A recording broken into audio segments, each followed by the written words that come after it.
Hey, Hey, hey.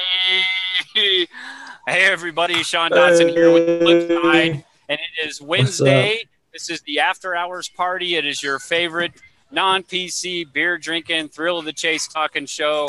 Often intimidated, but never duplicated, folks. We are here. And I am here with my ever present co host, DeCall Thomas, and our good friend Jason Tent is here with us tonight. Say hi, guys. Hey, what's happening? And tonight, as always, I'm at Three Rivers Brew Distillery, and tonight I'm having a PBR. So just want to say cheers to everybody out there in the chat room. Cheers to you.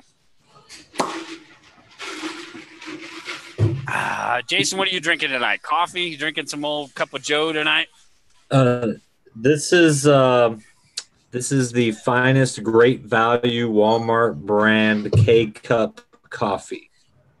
So, Dude, I got this. And Is as a military Party guy, hard. it doesn't get any better than that.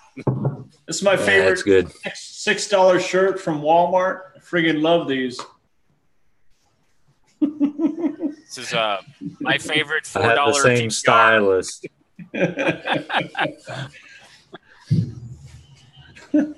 Anyway, I want to say hi to some of our friends in the chat room. It looks like Fox Gaming was the our good friend Joe Fox was the FRB, or the front running bastard, tonight in the show.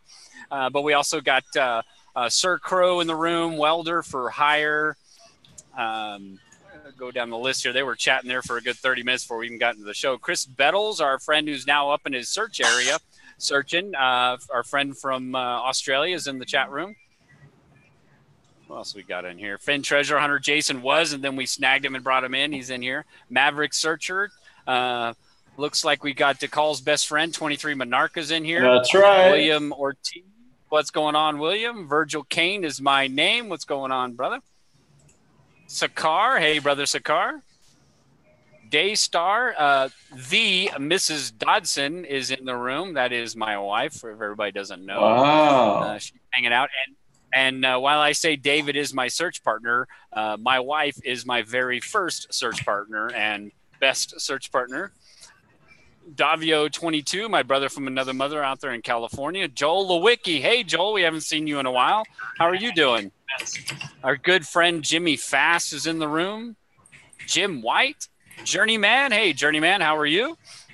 One of the best hats in the business. K-Pro. Hey, Christy, how are you? Dale Richards. Diggin' Gypsy is in the room. How are you doing? Diggins here. All right. Yep, and my buddy. whole thing just skipped on me. Meh is in here. Hey, Michael, how are you doing? Michael, you had some great. I need to go back and watch the show. You're probably the most intelligent guy in there tonight, man. Some of the stuff you were saying just was on par, brother. Aaron Ramsey, how are you? Gary Sandberg. Gary, how are you doing from Seattle? Course. Steve Silverman or Smitherman. I always get that one wrong. Alan K. Hey, brother. Also another brother from California out there. Sean Martinez. Hey, Sean, you got a great first name. It's actually spelt right. Mark Connor. Key 6. Faith Hunter. Finding the Chest. And ES. Hey, Eric, how are you doing? So we got everybody. We talked about everybody in there. So tonight, I guess the show was all about, I mean, we've had so many deaths, outside of, those we've actually lost in the chase, but we've had the death of the poem purist, obviously the death of the 9 sentences or the 9 clues, which I don't totally agree with. Now it's death to the hints and the clues. So I'm glad that Toby thinks that, there's no more debate about hints and clues, but that's Toby's belief. Here at the non-PC beer drinking, thrill of the chase talking show, we still believe there is a difference between clues and hints. At least I do. DeCall, I don't know. What do you think about that? Yeah, that was a great show tonight. We're pals with everybody on there, and yeah, I love it, man. What about you, Jason? I was trying to read what K-Pro had said, but I think there's a clear difference between hints and a clear difference of clues. He does say that there are clues in the book, but then he references hints that kind of give you a clue to what the clue is. So, I mean, it's just kind of the little guiding light, that hint. I think there is a clear difference. Now, can I define what those hints are? Probably not, because we still have conjecture on what the 9 clues are. So, your guess is as good as mine. Yeah, I think that, I mean, Toby's a military intelligence guy. So am I. And I've had, 14 years of experience in the military intelligence world as an analyst, and doing intelligence operations all over the world, both in the tactical and the strategic levels, the high levels and the very, tactical levels. And also as being a instructor at the United States Intelligence Center and School in Fort Huachuca, Arizona, just prior to 9/11, I have a lot of experience and knowledge in all these different intelligence things that he's saying. But it doesn't take, going through the field manuals that are all spread out across military intelligence to understand the difference between what is objective information and what is subjective information. And if you don't know the difference in between subjective and objective, I highly suggest each of you, if you're interested, go and look it up, because there is a clear, distinct difference.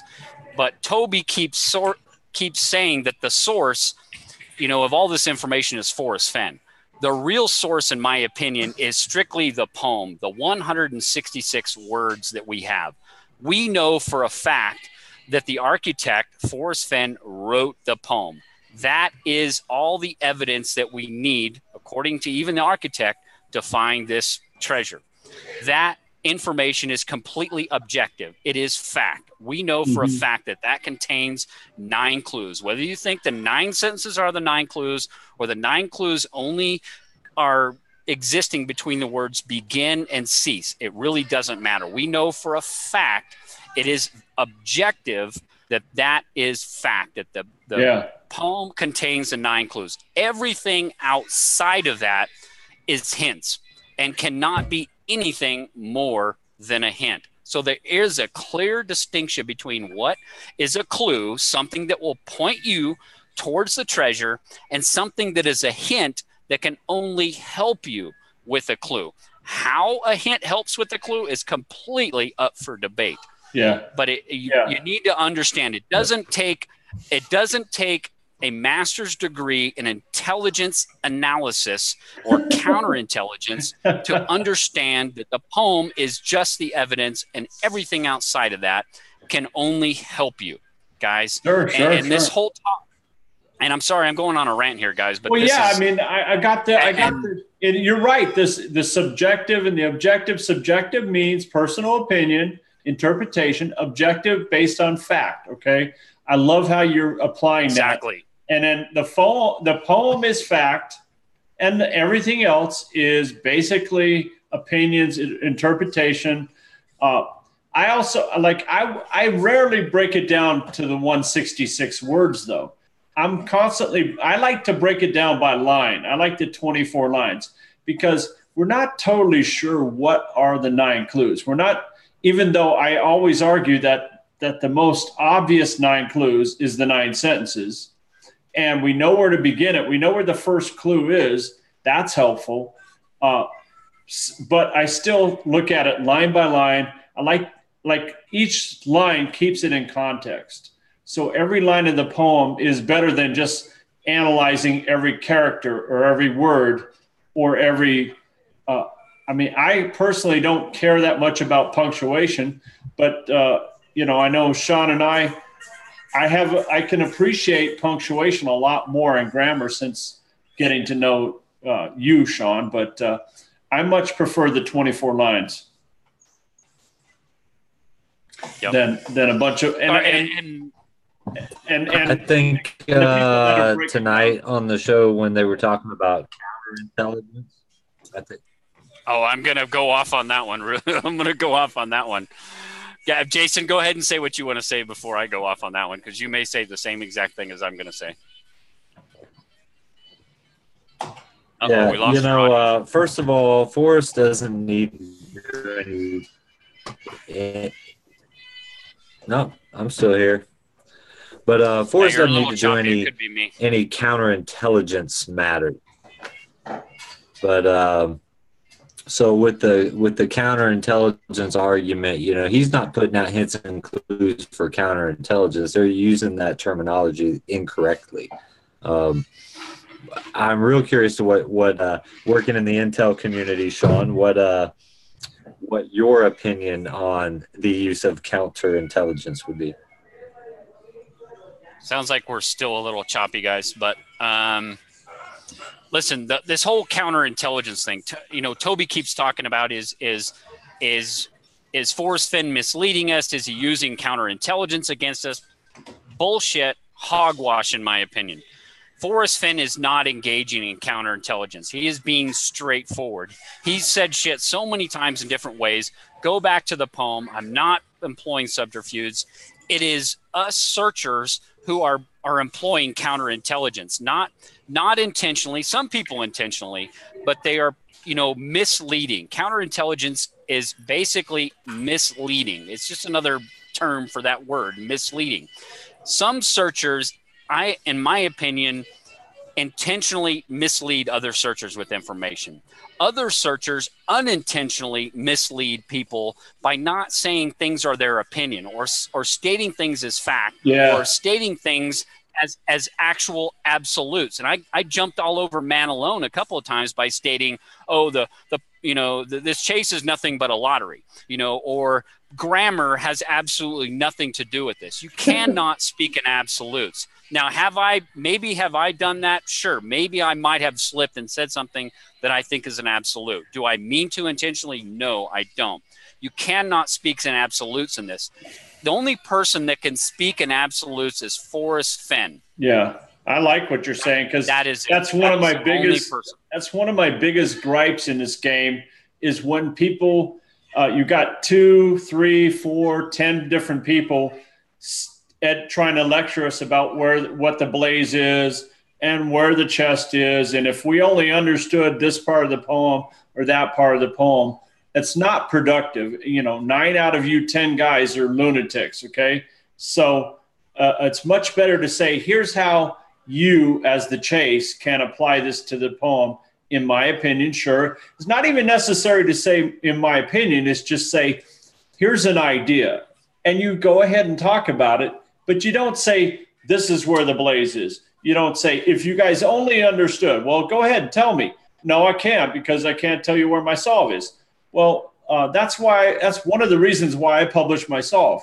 I'm walking the walk, bro. If I'm going to lecture about anything, at least I publish what I'm thinking, and we can go over it item by item anytime. You can, and I'm looking for normal feedback, criticism. That's fine, Yep. So everybody's telling me the audio is fine. It sounds like I'm just choppy. Right now, I don't want to mess with it. I don't care how I look. I mean, I'm obviously ugly as shit. So if I'm choppy, who gives a shit? As long as you can hear what I'm saying, folks, I really don't give a shit. So as this whole thing and maybe this whole, I mean, Toby has said things before. I think that there have been obvious faux pas when Toby has said Forrest Fenn intended this to be a 1,000-year thing. And that was obviously a huge mistake on Toby's. Whether that was intentional or not, I don't know. And I think that this whole thing about saying the death of the debate between hints and clues may be an obvious, salacious, argument to go down. Guys, there's still an open debate about what is the difference between a hint and a clue. And I'm going to beat this to death. I know it, but it is fact to know that, like he said, so I wrote a poem containing 9 clues that, if followed precisely, will lead to the end of my rainbow and the treasure. That is fact. The architect wrote that. It is in the book. He approved it. It is in the book. I'm going to use Toby's own words. That is A1 out of the whole FM 22 dash frickin' whatever it is, that is fact. I agree with that. But to turn around and say that the debate between hints and clues is gone is totally ridiculous, because anything outside of that poem can only be considered a hint, and it can only be helpful. But to believe that you can pinpoint something out of 28,000 words in that book that for a fact is a hint that helps you with a clue, is completely subjective. It is not fact. It is F5, and that whole thing, because it's based on your opinion that it is. And unless you are Forrest Fenn or you have that treasure, it is completely subjective. Okay. And to say that is fact is just ludicrous, guys. Ludicrous. And you all have to understand that. I think I know I'm beating up some people. One person that will ever be able to say, I think the one person that will be able to say that hints and clues don't matter or the debate is dead is the one person that's going to pick up that chest, because they will be the one without a certainty that figured it all out. Right. Yeah, I mean, that's part of my argument. That's why I like the 24 lines. And I like the book, and I like the videos, and I like the other books, and I like everything that comes out of, everything that Fenn talks about. I'm interested in all of that. I think it matters. Yep. And I think that there was, that Toby yesterday had an individual searcher that emailed him a question stating that there were hints or what they thought were back channel hints or whatever. And Toby had said that was an example of an F5. It's just, if anybody is having a private conversation with Fenn, whether that be in person or in an email exchange, that information without the complete context of that entire conversation is just complete hearsay, innuendo, and rumor. It cannot be proven. I don't care if that person personally sat down there with Forrest Fenn and had that conversation. Unless you are sitting there with Forrest Fenn and you are that person, you cannot understand the complete context of that conversation, that information. It is just hearsay, rumor, or innuendo, and it cannot be taken as fact and should not be. It is completely misleading and will take you directly off the path. The path is just, in my opinion, just sticking with the poem. That is the most objective fact information that we have. Well, I think you can also read Forrest's body language. Okay. He's not overly, you don't feel any subterfuge. You don't feel like he's deceiving. It would take a lot of effort, mental effort to mislead us. And I don't think he's very spontaneous, very quick and witty, charming. It doesn't feel like any sort of misleading or counterintelligence or any of those silly arguments. I don't think that's clever at all. What I think is clever is if he is showing us the whole game with his books, and that turns out to be the correct answer. That's what I think is clever, is to be able to hide it in plain sight, basically. Absolutely.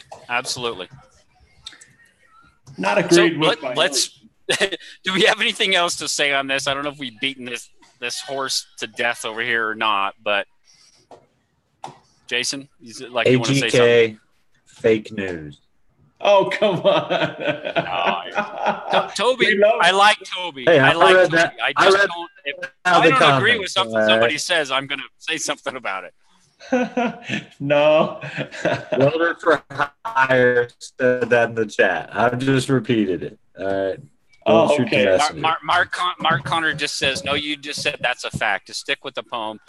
In this case, it's just not a fact at all. Yes, it is just my opinion. But Forrest Fenn has told us all the information that we need to find the treasure is in the poem. I believe that. And it's Mark Connor. He stated in the book the words just prior to the poem. So I wrote a poem containing 9 clues that, if followed precisely, will lead to the end of my rainbow and the treasure. Sure. And a colon there, and I can go on about that. So that is fact. He told us that. The fact is that poem contains all the information we need to find the treasure. Yeah, but Sean, the purpose of the poem is to lead us to it. I'm not sure if we disagree too badly, but we do sort of disagree on the context of the book and the purpose of the book. And I think that, okay, you can't just do it with a poem. You can't be like the classic sense of the definition of a poem purist. I don't think you can just walk out there with a poem, That was the entire little girl from India debate. But can somebody just walk out there with the poem alone? I think that's silly. Okay, we need the context of the thrill of the chase at the very least. And I don't think I think the interviews of of course that's my opinion, but I really don't see it. I don't see how it's possible to have this game and ignore all the context, ignore the book, ignore what Forrest Fenn. I'm not telling anybody to ignore the book. I'm just simply saying, and I've said this many times before, that I believe the book was nothing more than the vessel to get his message out there, which is the poem. He was looking for an avenue. And again, this is and I don't have it right now, and I've got it in my book here. I could flip to it. But when Jenny asked him, had he ever looked or read other stories about treasure and their methods to hide the treasure, and researching his poem, and he said, I only read about stories about treasure that were hidden by pirates, and I wrote the clues in my poem, but I needed an avenue to present those clues. And I know I'm totally butchering this up. And that avenue was the poem, in my opinion. Well, and the book was the vessel to get that out there. Sure. I mean, the book has several purposes. The poem is absolutely the purest form of truth in this game. Yes. But I still, at the same time, and you're not doing this, but you're not saying that the book is totally worthless either. But I'm saying the books, the first two books must have a significant amount of context. Otherwise, why go to the trouble of printing them? Sure, he could have written a memoir anytime, and sure he did. And Jason, I heard I heard you say something about Colorado. So are you serious about searching in Colorado more, or is that just like you happen to be in Colorado and you're going there? I mean, you said it. I didn't say it. You're all over the map with all your thoughts. Wow, trying to follow all 6 of them. I'll just answer the last one. Because Colorado, I do have a solution in Colorado. I do have a solution in Colorado, and I will never give up on solutions in New Mexico. Okay. But it kind of flows along with the borders. Our borders important. Okay. That actually makes sense. That makes sense. Where I'm going. I haven't found the salamander. Why is a salamander always got to come up? Hey, wait till you see my round table 3. I'm gonna put the salamander into context. Okay. Let's hold on real quick. The call in. I don't want to totally rule out the book, guys. Let me give props to somebody that I'm not best friends with, and that is the Wolf. And the Wolf has stated many times, and I'm sure other people have stated this, but the Wolf states it the most. We've got to understand the man, or to give props to Sean Martinez, who I know is in the room. We've got to figure out Forrest Fenn. And that's a big part of this. And the book is part of that. The book is giving this the context of the man, is giving us his Catcher in the Rye, coming of age story of the man who hid this treasure. So it is, I think, somewhat important in understanding the man. It is one of those cornerstones of this whole chase, that we must understand the man. This is his legacy. This is his show. This is his game. So I don't want to say you don't pay attention to the book. I'm not telling people to do that. If you want to understand the man, you want to figure out Forrest Fenn, that I think that is part of this game, and understanding the man who hid this treasure. So to say that you can't do it without the book, or all you need is the poem, I think that way, but I still think understanding the man that hid this, understanding who he is and how he wrote this poem, is still important, guys. I'm not ruling that out at all. So when I say, when I say the book is not Well, important or whatever, Sean, or I burned my book, guys, I'm not alluding to that. I do understand the call side of it. I do love him, and he's my good friend. Yeah, we have to So- argue this. We have to Go ahead, we Jason. have to talk this out. Yeah, Jason. yeah. So, you know, we've been doing this Forrest way for the past 8 years. Yeah. You know, I really think that he puts in that manipulates our way of thinking. So I think we got to take it back and we got to search in our own ways, because staying in with his guidelines and his rules is tying our hands, and will force it to be found when he wants it found, not when we want to find it. Yeah. It makes you wonder. I mean, it makes you wonder if I think Toby was alluding to the idea that maybe Fenn will allow it to be found with some more significant hints, or something that would break it open more at the right time when Forrest is ready to reveal it. But it is his game. I get the feeling that enough has been revealed, enough has been said, and maybe I don't know how we're not getting it. I mean, there's a lot of brilliant people. I mean, I'm sure the right ideas have come up. I'm sure the right ideas have been discussed. I mean, we last week we talked about Warm Waters Halt has been discovered by several, or more than several, or many people. One of those two quotes. So if people have figured out the first clue, people are on the right track, and people have been within 200 feet. Some people are on the right track. Yep. Who the heck is it? Yeah. But they don't know it, Yeah, I wonder. I mean, I'm doubtful that, because people are searchers and they're within 200 to 500 feet. So why are they there? They must be there for some good reasons, So I don't think they're so dumb. If you get within 200 feet, you got something right. 2, 3, 4, 5 clues we don't know, and you're right enough to be in the right area. So I received an email here this week from a searcher who will remain anonymous, unless they want to identify themselves, that really went into detail about the 500 versus 200 foot searchers, and that person was spot on with my thinking.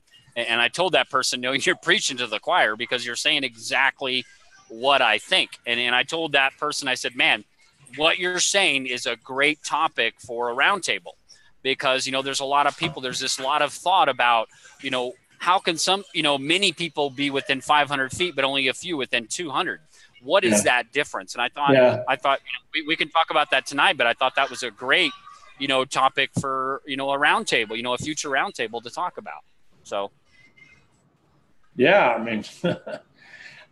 mean, I'm not really tired of that whole concept of from below the home of Brown to quest to cease, the distance involved, or the total distance from begin at where to quest to cease. I mean, the whole distance thing it's a sore subject for me. It's been argued, and I don't think anyone has any way of getting at those numbers, really, miles or feet. Well, I see ES or Eric, in the room. He's saying the key word within, and here's the thing I'm gonna pose to everybody in the chat room, and if you guys are paying attention to us and not just talking amongst yourselves, you'll hear it. But okay, I want people in the chat room to tell me if they think in that comment that Forrest Fenn had said, but only a few are in tight focus with the word that is key. If you all think Forrest Fenn was talking about searchers, or was he talking about something else? Is it us searchers who are in tight focus with the word that is key, or something else that is in tight focus with the word that is key? Do you know what year did that come out? Was that 2013 or 14 or 15? I want to say it was 15. Okay. If anybody in the chat knows the answer. No, it might have been 13 or 14. Somebody will tear. I thought it was 2013 because that one always puzzled me. And I'm wondering in the roundtable 3 question, is that a related issue? The word that is key, is that equal to the one important clue? And what was the other? There was another quote that was similar. Let me see if I can pull it up here. The one important possibility. Okay, no one to my uncertain knowledge has analyzed one important possibility related to the winning solve. It's almost like there's 3 different quotes. The other one is tight focus with a word that is key. And then this one. Yeah, that was 2017. Which one? A word that is key? Yeah, that was 2016, 2017. I think it was earlier. I'm seeing February 2014. Read the actual quote. If you got it, Jason. Well, there's more than one. There's more than one of the same quote. Many have again. Yeah. Oh, made me lose it. Okay, so I think it goes clear back to 2014. Yes. Jenny's 6 questions, February 4th, 2014. It is interesting to know that a great number of people are out there searching. Many are giving serious thought to the clues in my poem, but only a few are in tight focus with a word that is key. The treasure may be discovered sooner than I anticipated. So he says, many are giving serious thought to just the clues in my poem, but only a few are in tight focus with the word that is key. Do we think what he is talking about is the many clues, or do we think the many searchers? That's the thing. Again, everybody thinks that it was just a few searchers were in tight focus. What if it is just a few of the clues that are in tight focus with a word that is key? I mean, nobody even thinks about that. Everybody gets focused on, oh my God, it's me. I know what the key word is, and everybody says like, oh, everybody's got a different one. Yeah, different one. What if we've got it all wrong? What if it is not us searchers that is in tight focus with the word that is key? What if it is only a few words that are in tight focus with a word that is key? Again, if somebody could figure out the first few clues, they could find the treasure chest. It may not be easy, but it's definitely not impossible. Again, first few clues. First clue is this. First 2 clues. First few clues. Yeah. I think somebody may have figured out the first 4 clues, but I'm not certain. Everybody's overly focused on themselves. Yeah, well, it's natural. I mean, if you could figure out how to make $1 on all this delusional narcissism that we have discovered in this game, including myself, I certainly am a narcissist myself. And I think key 6 in the chat room might be James Golden. That's who I think it might be. Hi, James. Cheers. I mean, we're all narcissists. Forrest Fenn is a narcissist, but he's found a way to do it charmingly. He's found a way to have a higher purpose, and he's found a way to help others and do good. But Forrest Fenn is justified in being a narcissist because, and I think that's the whole point of hear me all and listen good. He's done some amazing things in the military, in the art business. After seeing the Fenn galleries, after seeing his house, after seeing the things that he's acquired, and the amount of hard work that he has absolutely put in some hard work, him promoting himself is not that big of a deal. I mean, he should promote himself. He should hide a treasure. He should create this whole game, basically in his name, Forrest Fenn. Yep. Well, do we want to I know there's a lot of other things that went on in the chase this week and we can talk about.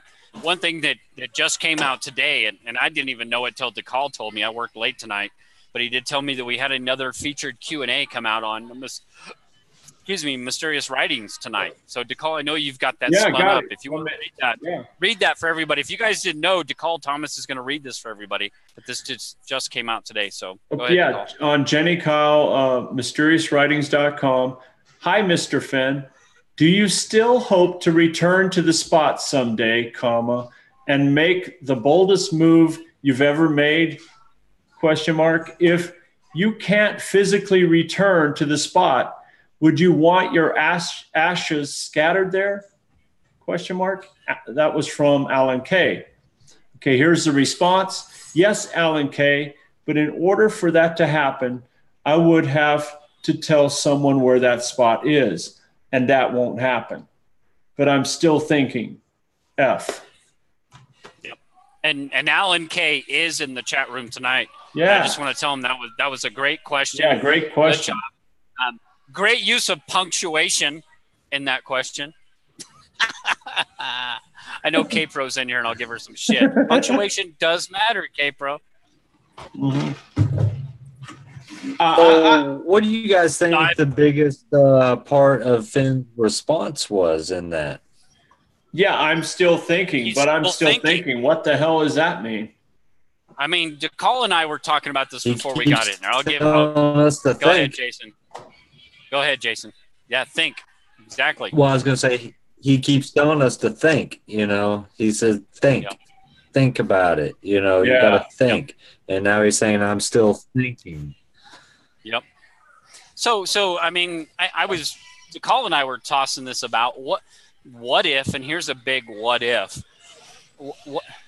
What if Forrest Fenn is still looking for that one person that has figured this whole thing out? What if he still wants to rest his bones a cool idea. on that treasure chest? Yeah. What if he still wants to make that happen? What if he is looking for that one searcher out there that has it all figured out and has gotten within 12 feet of where that treasure chest is? And he's like, that's my guy. That's my girl. That's the person who's got it figured out. That's the person that is going to help me get to that treasure's resting spot, you know, and make this happen. You know, again, two people can keep a secret if one of them is dead. What if this whole time he hid this at 80 years old and was hoping that somebody would figure this whole thing out?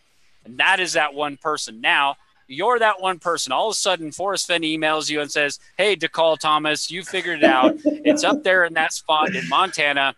Your ass is going to drive me all the way up there, hobble my ass all the way there, drop me off, and walk away with the treasure chest. Yeah, I was bones going to say it was you. I don't know, folks. He's going to email you. He's going to email you, Sean, and say, hey, dude, pick me up, and we'll head out into the woods there and pick that thing up, and then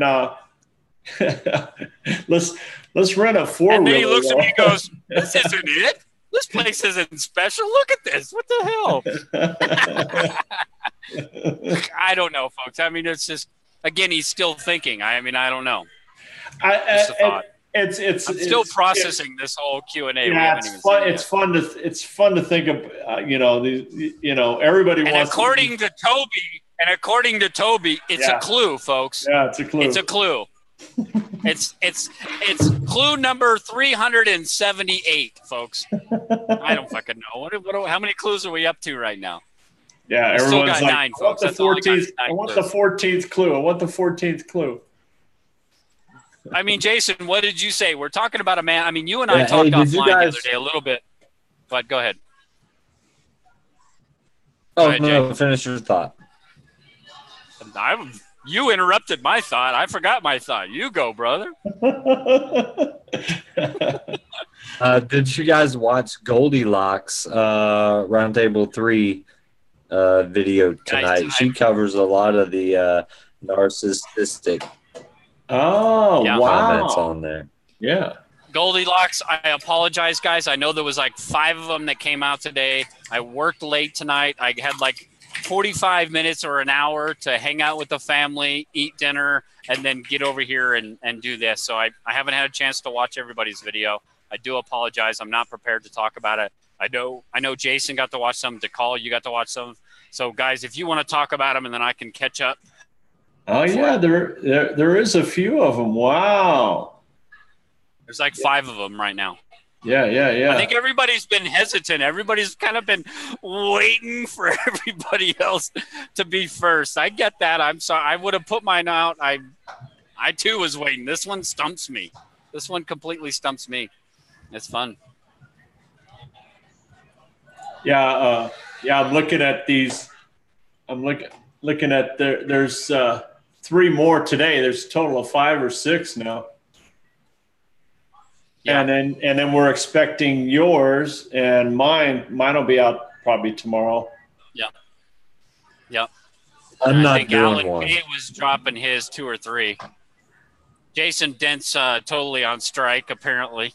Great thoughts, brother. When you and I were talking, even in the live show, words, you had some great thoughts. I'm looking forward to hearing yours. Absolutely. And I see Welder for Hire in the chat room said, copy that. Welder for Hire, are you a former military guy? That's kind of a military or police term. I don't know if you got some operational experience there.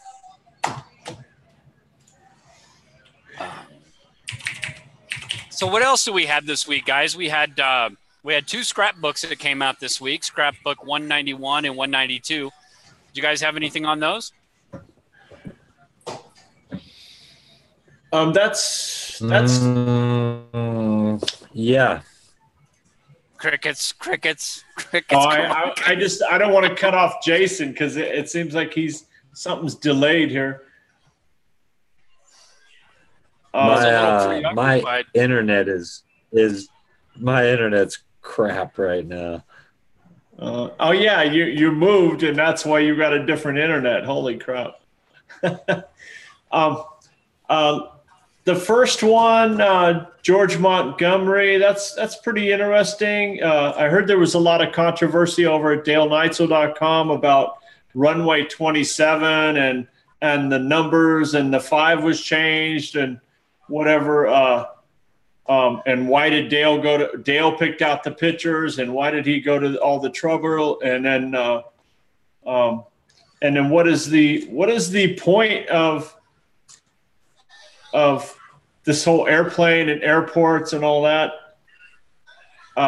Does anyone know if it's possible there was a runway 27 in Albuquerque? I mean, they're saying there wasn't enough.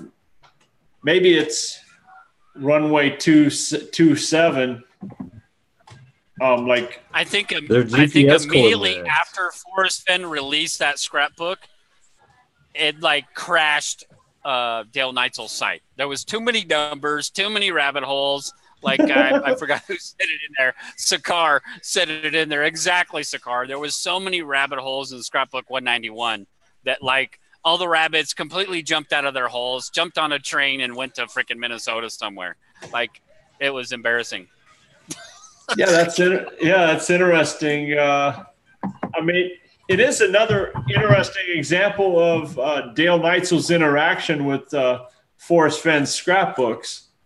And people seem to put a lot of weight on these pictures and things, but as usual, they're invented content by Dale Neitzel. And then, it's hard to figure out what is the message here. Just a guy running late, afraid of flying, and caught his plane just in time. Well, I think scrapbook 192 was more interesting because he's putting out all this stuff this year, and then at his last sentence is, if anyone is listening, please post a comment on this blog, F. So he's he's putting all this stuff out. Hear me all, listen good. Is anybody listening? Is anybody seeing all this? So I don't really even know what to make of that. Hear me all and listen good. I do think it gives us an example of what he's talking about. The last thing he says there, if anybody's listening, post a comment. If anyone is listening, please post a comment on this blog. But that does give you kind of a hint. If we're listening, just like this guy, Jeff Olson's dad, was obviously listening and prepared his own memoir. And basically, Fenn is trying to tell his story, and that's what he means by listen. So hear me all and listen good. This is my story, and I want you to listen to me. And I think it goes along with the no subterfuge, no counterintelligence sort of argument. He just wants you to understand him, understand his life story. And that's why I think it makes sense that the correct solve will be related to his books, related to everything he said in a very simple, relationship. That's why I believe the Firehole River is important, Madison Junction. It's my own interpretation. It's my own personal core foundation that we stay in those places. And I know everybody in this room has a different idea and a different state. Well, I mean, it kind of goes back to that Q&A we had this year. And I know I'm going to totally butcher this. I mean, there's so many out there. It's impossible to know everything or memorize everything. But he had said to the fact that, when somebody finds a treasure, will they understand why that place is special to him? And he said, maybe, but probably not. Their mind may be on other things. So I think it comes down to the fact that, if it was found in Yellowstone or in places that he talks about so fondly, we wouldn't question why that place was special to him. Right. We wouldn't have it. And that doesn't, and DeCall, that doesn't take away from your spot in Montana, because right. It's a beautiful spot. I mean, your area and what you're looking at and the symbolism that you have had from the imaginative side and the emotional side is absolutely amazing. And I give you many props of it. Say hi to Rachel. She's out there. She's in there. She's in the chat room. Nice hat. Where'd she go with the hat? So, I mean, I'm not taking anything away from your solve, DeCall, because it does incorporate all those emotional things and the symbolism. But again, if it was found in one of those areas, we would not by any means be questioning why that place was special. That's true. Because he's talked so much about it. But if it's not in one of those places, and again, we'd be like, why is this place special? But it wouldn't matter because we had found the treasure. Our mind would be on other things like, how the fuck do I get this home? Again, like Cynthia and K-Pro and all the girls we're talking about. I mean, and granted, there's some tough girls out there. I wouldn't want to compete with some of those girls. They could probably carry that thing back. Your adrenaline's going. You're going to fucking crawl back to your car with 42 pounds on your back. It doesn't really matter. My nightmare would be to drive home with that thing, get pulled over by a cop, and they search your car and they come up with the treasure chest. And not only are they curious, what the hell is this? But they're probably saying, I could confiscate this right now. And the whole thing would be, I mean, if you got two cops and one nice guy like me, how do you deal with that? I mean, they literally could take the chest home and you'd be totally out of luck, Let me address something that Alan K is saying in the chat room. He said no one would know why a secret nook in Yellowstone is so special. And I'm not addressing everything you're saying there, Alan, but there's been this whole there's been this whole rumor that, oh my God, Yellowstone has been combed over by everybody. That's not true. Yeah, not even bullshit. Close. Bullshit. Not true. Thousands Forrest of Fenn miles. will not even admit. Forrest Fenn will not even admit that if you get within 12 feet of it, that you won't find it. Again, I asked him that question. He said, better not answer that question because he doesn't want to answer whether in 4 years from the last time he said that if you're, it's not likely somebody's going to get within 12 feet and not find it. That Yellowstone is huge, and it is a very small part of the entire Rocky Mountains. So I'm not telling anybody to rule out Yellowstone. Yeah. Okay? I'm not telling anybody that. You got to figure We could have had tons of people within 20 feet of it and missed it. Let's just take the Madison River, for example. Yeah. Okay. It doesn't have to be that. I have no problem with New Mexico either, but I do have a problem with Colorado. But let's just take the Madison River. If you take both sides of the river 3 miles in, okay, or 2.99 miles, which is the maximum possible distance from the parking spot. So now you take the number of square acres in that so it's basically 3 miles on either side of the river. Okay. Now you got to add the Gallatin River. Now you got to add the Yellowstone River. Now you got to add, any other roads or whatever. You got 3 miles in any direction of a road or in all of those areas. Yellowstone is far from oversearched, even after 8 years. We have thousands of acres, and like it is what it is. I forget what his name is. Really cool dude. He demonstrated. He demonstrated how invisible that box would become. Yep. A brown chest or a greenish tint. We all know what the copper bronze box is going to look like. Is going to be very compatible with the landscape, especially if it's in the forest. Yep. So yeah, it's guys, we can't rule anything out. We're not ruling any area out at all. But the fact of the matter is that you've got to have certainty in the location beforehand. And that is a huge conundrum in this chase. And that is something we could do an entire week's worth of shows on. The fact that he says, that I warned that the path would not be certain for those who had, or would not be direct for those who had no certainty in the location beforehand, but sure for the one who did. And then he turns around and tells us we cannot know that we have the first clue correct until we recover the treasure chest.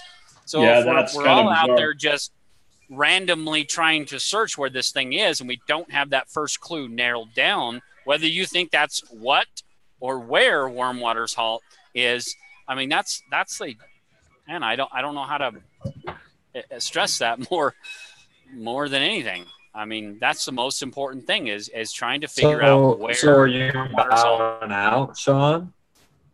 Bowing out of what? So are you bowing out because it's too complicated? No, absolutely. I believe David and I have the first clue nailed down with certainty. Yeah, but I'm not afraid to say that. I mean, I'm fine with you. I would love it if you had that right. But a lot of people think they have that right. Almost at least 50, 75% of the room says they have it right. And going on a hunch and being certain are two different things. Yeah, but it is scary to think that 3 to 5 people here have the absolute sure thing, or 10 people in this room have the sure thing. That's starting to drive me nuts, because like I say, 9 out of those 10 are absolutely bonkers, And I really don't like criticizing people, but I do like people to keep the mathematics in perspective. We have like some really bad mathematics. We're basically all wrong, okay, mathematically. So don't take that personal. We're just mathematically all wrong, okay? Sure, someone in this room could have the correct solve, but since there's so many of us with a different solve, probably only 1 or 2 of us could be possibly correct anyway in this room. 2 people, I doubt there's 2 people in this room with the same solve. I would be very surprised, like within even as close as 2 square miles, seriously. How many people in this room have their solves overlapped by less than 2 miles? It's rare.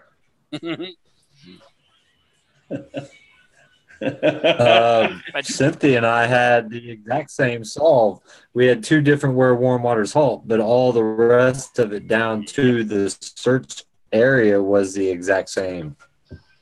So how much, what is that, like 1 mile overlap? Or, I mean, I'm not trying to investigate your solve. I'm just curious about the overlap. From Home of Brown on was the exact same. But is that okay, so is that less than a mile, that last part? I mean, you don't have to say. I'm just curious about overlapping distances. I mean, if you're beating my if you're destroying my argument, that's good. I would love to see there's more people with overlapping. It was the same 3/4 of a mile area was the exact same. Okay. Well, Aaron Ramsey is saying I can tell 8 miles from the parking spot.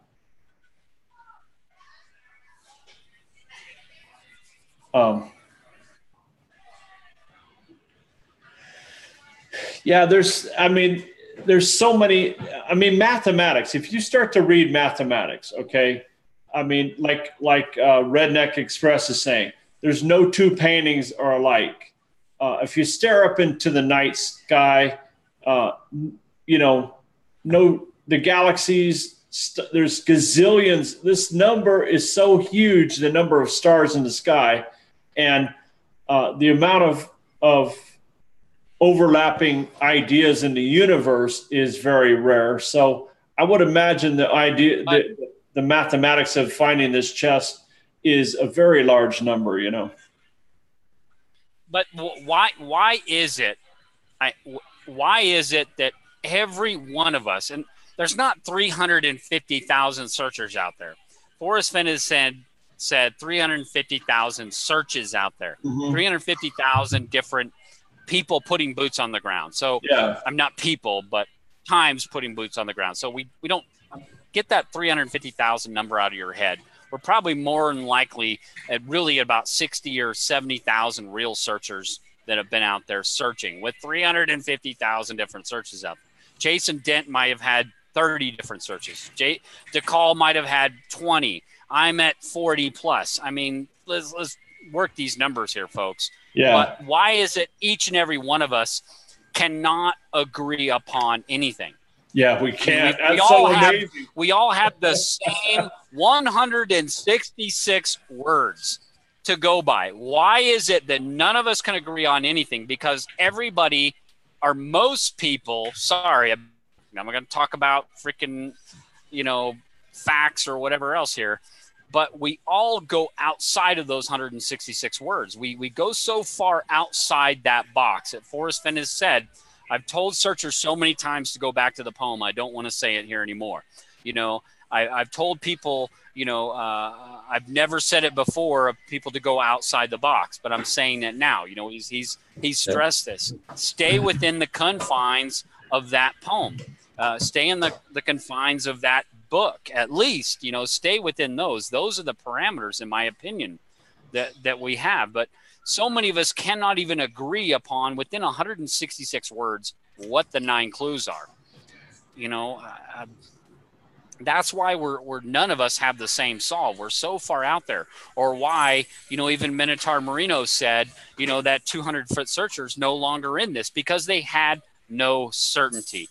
And in my opinion, the poem, just in those words, just in grammar, just in words, gives us certainty. I'm not going to tell you how that is, but you can figure it out. Again, those words just look like simple words, but he worked on that thing for 15 years. And I actually give that proper respect and validation to your ideas, Sean, because grammar is a valid approach, okay?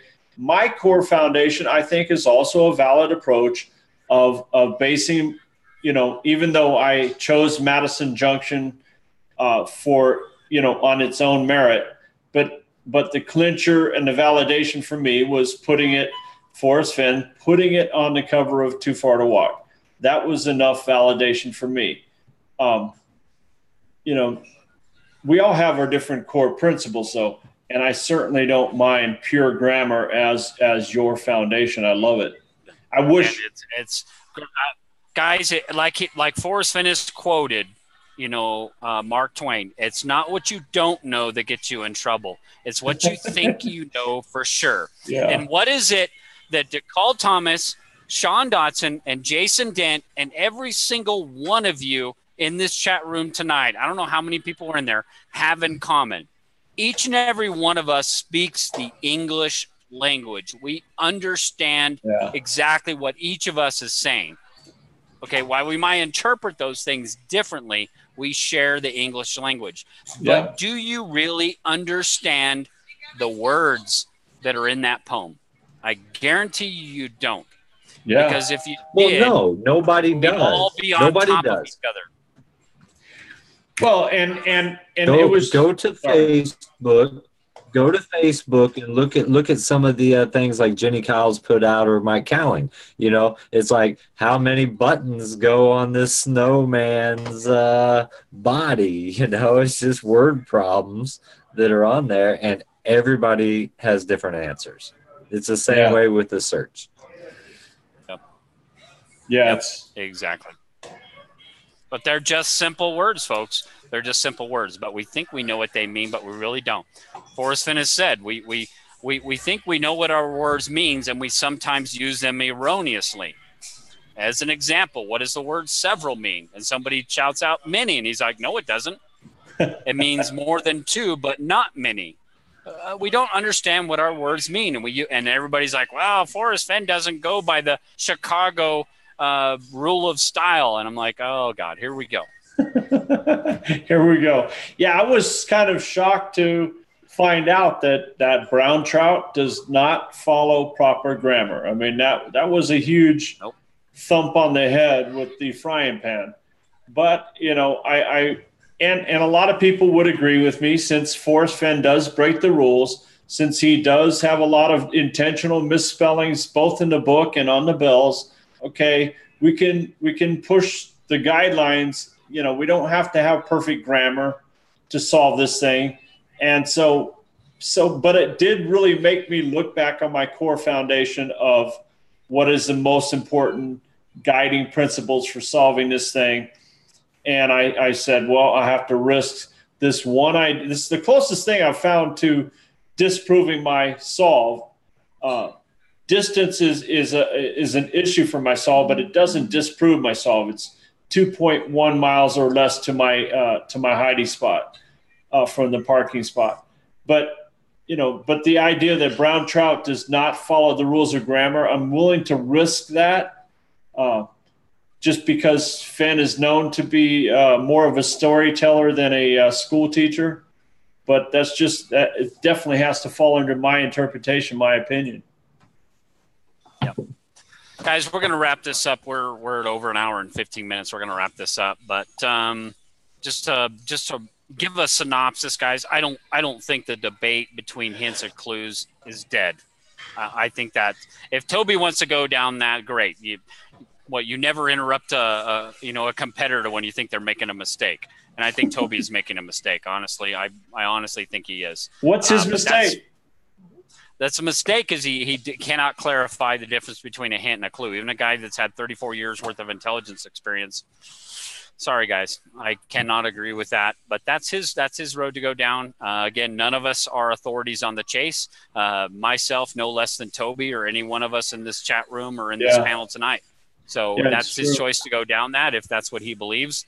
Who am I to say, or correct to somebody? So I don't agree with that. Again, there is a very, very distinct line between what is a clue and what is a hint and what they do for you.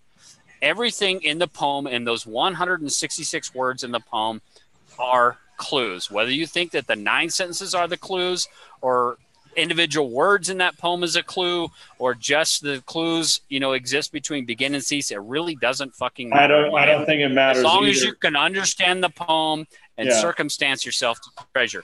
Everything outside of those 166 words are nothing more than a hint. Nothing more, and will never be anything more than a hint. Forrest Fenn is not going to give us any more clues. He's not going to give us anything else that's going to get us closer to the treasure chest. We have all the information, all the evidence we need in that poem. Okay, and that is. Hey, Sean, let me ask you a quick question. Did Forrest ever say, like the news was trying to get him to say, this is the 10th clue, since there's 9 in the poem, this is the 10th clue. Did he ever acknowledge that those other ideas were 10, 11, 12, as far as the number of additional numbered clues? You know, the Today Show, everything else like that tries to say these are additional clues. They are not clues. Right. They are hints. They will help you with the clues. Again, they are like you know, buoys going. You know, if anybody here in the chat room has ever gone down or been a captain of a ship and gone down a major, you know, waterway, there are buoys and there are navigational beacons that keep you in the deepest part of that ocean in your lane. If you go outside of that lane, you tend to run aground or go off on some fucking rabbit hole tangent. These hints and these hints outside of the clues are nothing more than buoys to keep you from hitting the frickin' curb, folks. That's all they are. They're just keeping you in that navigational lane. That's all they are. You know, so you know, above 10 or above 5,000 feet and below 10,000 feet. Or below 10,200 feet. Do you really think that helps you?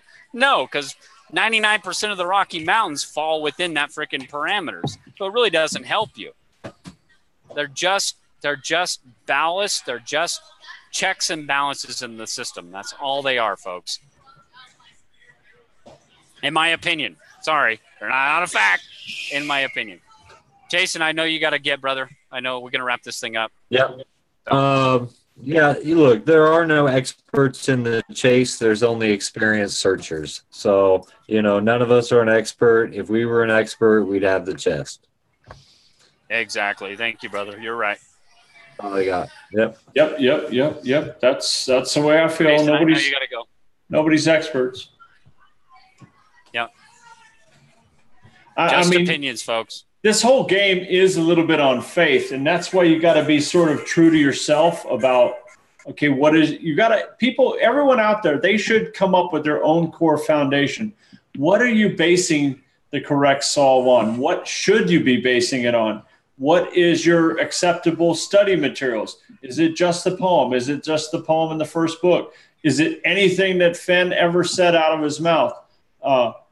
Come up with your core foundation and say, what's my priority now? What is is the poem more important than the book, which is more important than the bookstore interviews or Lorraine Mills, or, you know, think about it logically. What is my core foundation? And you'll probably be surprised at what you come up with. Yep. Right on, guys. We're going to wrap this up. Jason, I know you got to go, brother. So again, guys, I just want to thank everybody in the chat room tonight for hanging out with us, listening to my rants. You know, it's been a good time. I think there's been a lot of good talk, a lot of great chat. I'm going to have to go back through here, respond to some of you guys. We didn't get to your comments and stuff, all of them. So just want to thank everybody for coming in tonight. We would not have a show if it was not for you guys. It would just be 3 people right in this chat room or in this panel just talking amongst each other. And that would be just fine too. Even if we had one person here, we'd still have fun. Again, it's a great time. We love talking about this. It's a non-PC, beer drinking, thrill the chase talking show. We don't care if there's one person in here or 94 or 150. It really doesn't matter. Yeah, we'll have a great time. We're here for the people that are here. I'm not here for the people that are not here. Okay?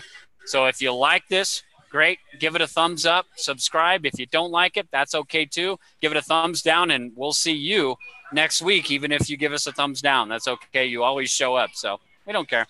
DeCall, you got any last words? Jason, you got any last words? FennTreasure.com or Facebook. Facebook/DeCall. Look at that cowboy hat over here. He's commenting on your cowboy hat. Oh my gosh. Very nice. Very nice. Right up there. That guy on the bottom is Jason Den. He's a good friend of ours. Okay, what were you talking about before I interrupted? Nothing. Yeah, Jason we were just talking about whatever. Is single, I better not. Single. Nice.